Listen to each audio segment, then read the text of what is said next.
Roughly 2,300 years ago, an ancient Chinese philosopher named Zhuangzi fell asleep and experienced a remarkably vivid dream. In his sleep, he was a butterfly. He was fluttering from flower to flower, feeling the wind against his wings, completely immersed in the physical sensation of flight. In that moment, he had no memory of being a human. Then, his eyes snapped open. He was back in his bed, a human once again. But the experience left him with a paradox. Is he a man who just dreamed he was a butterfly? Or is he a butterfly currently sleeping somewhere, dreaming he is a man?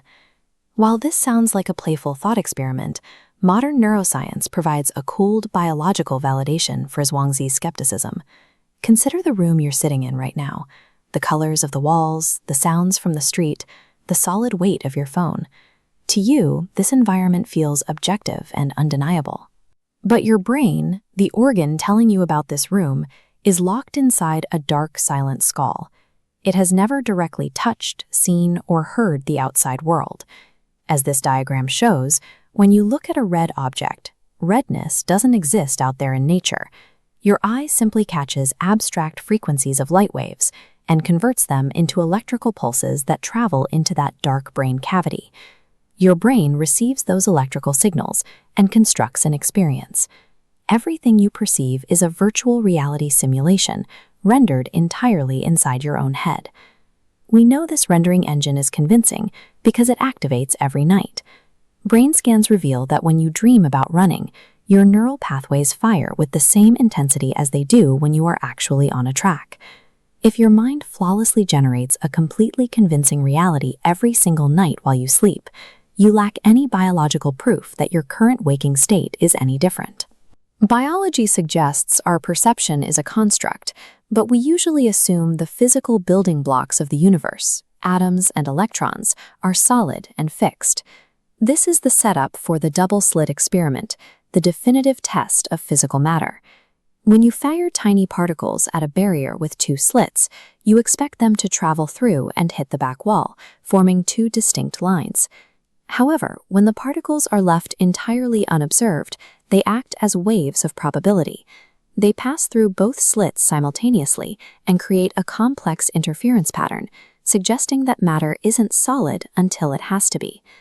The second scientists add a measurement device to watch the slits, the wave collapses. The particles instantly snap back into solid spheres and form two standard lines again. This mirrors how a video game rendering engine operates.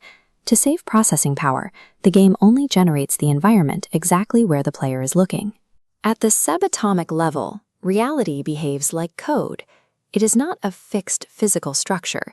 It requires a conscious observer to lock it into a definite state. To understand why the universe behaves like a program, we look at the work of John Wheeler, a physicist who studied under Albert Einstein. Wheeler proposed a concept called it from bit. He argued that if you look past atoms and energy, the universe is built from a foundation of binary information, the bit that precedes the it. This leads to the holographic principle.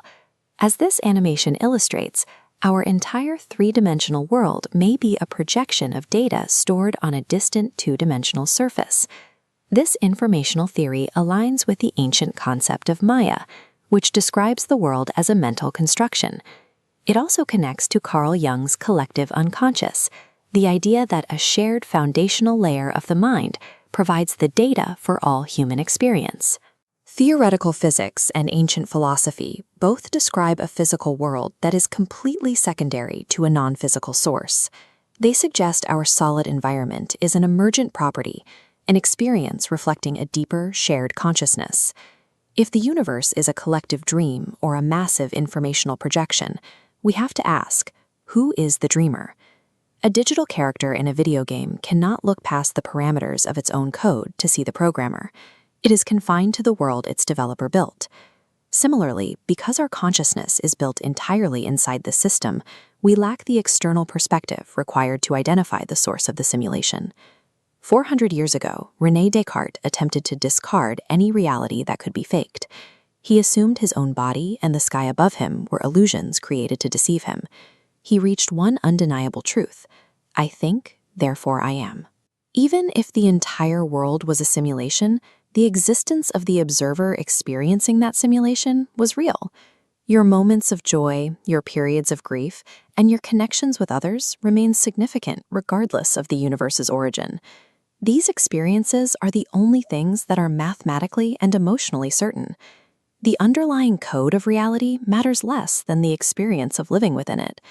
The purpose of our consciousness may simply be to observe the system and continue asking if it's real.